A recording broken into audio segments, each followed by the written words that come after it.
तो आज हमारे सामने है लोमड़ी जैसी सोच, जीवन की समझदारी के पाठ से जुड़े कुछ विचार। बड़ा दिलचस्प विषय है।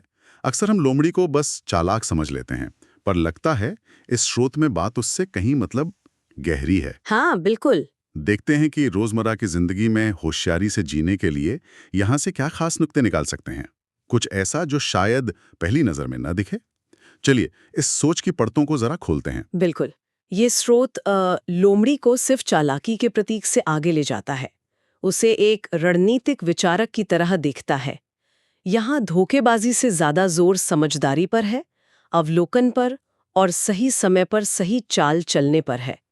तो मुख्य रूप से हम बात करेंगे कि लोमड़ी की तरह संवाद कैसे करें, योजना कैसे बनाएं और मुश्किलों से कैसे निपटें। अच्छा, तो पहली बात जो ध्यान खींचती है वो है संवाद का तरीका। स्रोत कहता है हर शब्द सोच समझ कर निकलता है। और आगे, क्योंकि वो जानती है शब्द तीर बन सकते हैं। ये सिर्फ विनम्रता नहीं लगती, बल्कि एक तरह की सामरिक सावधानी है ना? बिल्कुल। जैसे हर शब्द का एक वजन होता है। हाँ। और ये वजन सिर्फ बोलने में ही नहीं है, चुप रहने में भी है। हाँ। स्रोत में लिखा है ना, चुप रहना भी एक कला है। लोमड़ी का जो अवलोकन है, देखना और सुनना, वो महज निष्क्रियता नहीं है। वो जानकारी इकट्ठा करने का, स्थिति को समझने का एक सक्रिय तरीका है। शायद इसीलिए जब वो बोलती है तो उसका असर ज्यादा होता है। सही कहा।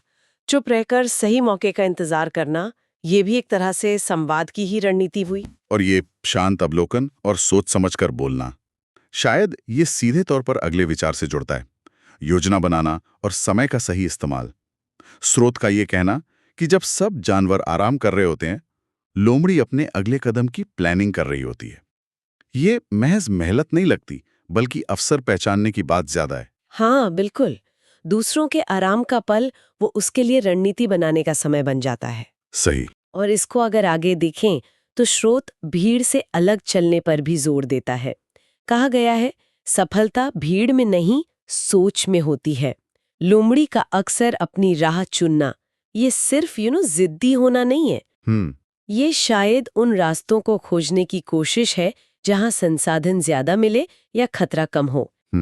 तो ये स्वतंत्र सोच असल में एक सर्वाइवल मैकेनिज्म, मतलब जिंदा रहने की एक तरकीब की तरह है, जो उसे दूसरों से एक कदम आगे रखती है। अपनी अनूठी रणनीति बनाना। एग्जैक्टली। यानी ताकत सिर्फ दहाड़ने या दिखने में नहीं है। स्रोत इस तरफ इशारा करता है कि लोमड़ी न शेर की तरह गरजती है, न हाथी की तरह विशाल है। फिर भी उसे कोई हल्के में नहीं लेता। कहा गया है शांति में ताकत है, दिमाग में ताकत है। हाँ। एक तरह की अदृश्य शक्ति है जो शायद ज्यादा असरदार हो। बिल्कुल। और यही शांत दिमागी ताकत उसकी प्रॉब्लम सॉल्विंग, मतलब समस्या समाधान की कुंजी है। वो कहानी याद है ना, जहां लोमड़ी ने कुएं में गिरे शेर की मदद की थी, परछाई का इस्तेमाल करके रास्ता सुझाया था। हाँ, वो वाली। स्रोत में भले ही लिखा हो कि बेवकूफ बनाया, पर असल बात तो मुश्किल हालात में रास्ता निकालने की है। जैसा स्रोत कहता है, हर समस्या का हल होता है, बस सोचना पड़ता है। ये दिखाता है कि शारीरिक बल न होते हुए भी मानसिक चपलता और वो जो रिसोर्सफुलनेस होती है, संसाधनशीलता, हाँ, उससे बड़ी से बड़ी चुनौती पार की जा सकती है। ये दिमागी लचीलापन ही उसकी असली ताकत है। तो कुल मिलाकर अगर देखें, लोमड़ी जैसी सोच सिर्फ चालाकी का दूसरा नाम नहीं है। इस स्रोत के आईने में देखें तो इसमें बहुत कुछ है।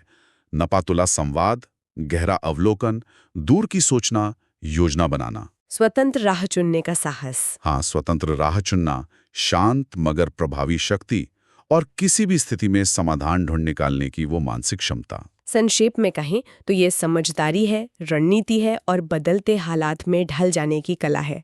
जैसा कि स्रोत कहता है, शेर बनने से ज्यादा जरूरी लोमड़ी जैसा सोचने वाला बनना है। ये परिस्थितियों को भांपकर अपनी बुद्धि का सही इस्तेमाल करने का सबक है, न कि सिर्फ ताकत का प्रदर्शन करने का। वाकई सोचने लायक कई बातें निकल कर आईं। जाते जाते एक सवाल मन में छोड़ जाते हैं, क्या असली समझदारी केवल आने वाली चुनौतियों का कुशलता से सामना करने में ही है, या फिर ऐसी परिस्थितियां बनाने में है जहां चुनौतियां कम से कम पैदा हों? विचार कीजिएगा।